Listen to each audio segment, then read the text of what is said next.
It was a scene so gruesome, so theatrical, it seemed ripped from the pages of a macabre novel. On January 15, 1947, a mother walking with her child in a vacant lot in Los Angeles stumbled upon what she initially thought was a mannequin, but it was a body. Severed cleanly in half at the waist, drained of blood, and posed with a chilling theatrical flair. This wasn't fiction. This was the brutal, unsolved murder of Elizabeth Short, the woman who would become known to the world as the Black Dahlia.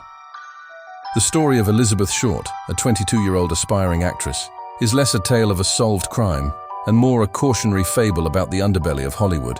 Elizabeth arrived in Los Angeles with the same dream as thousands of others, to be a movie star.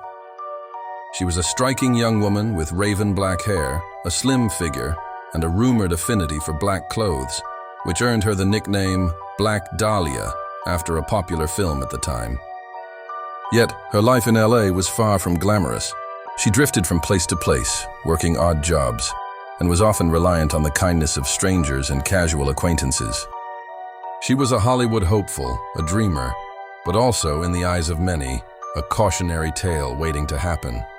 The day she was found, her body had been meticulously and brutally mutilated. A Glasgow smile had been carved into her face, from the corners of her mouth to her ears. Her body had been bisected at the waist and posed in a shocking public display. This was no crime of passion. This was a deliberate, calculated act of depravity. The lack of blood at the scene suggested she had been killed elsewhere, perhaps in the very same room where she had been held captive for days.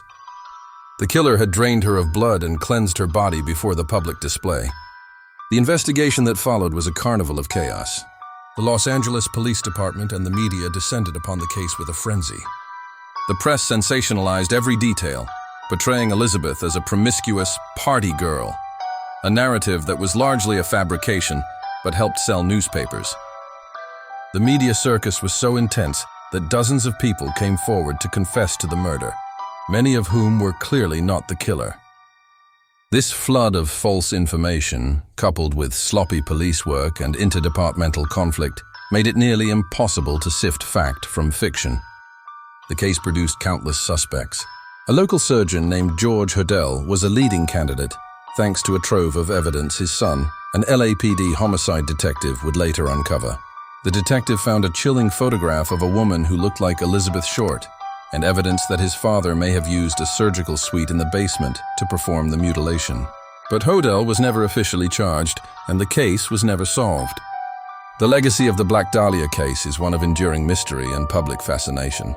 It represents the dark side of the Hollywood dream, the vulnerability of young people seeking fame, and the failure of a justice system overwhelmed by a media frenzy. Elizabeth Short's murder has become a noir legend, a real-life horror story with no resolution. Her killer is a ghost, and the questions of why and who remain unanswered, forever etched into the folklore of Los Angeles.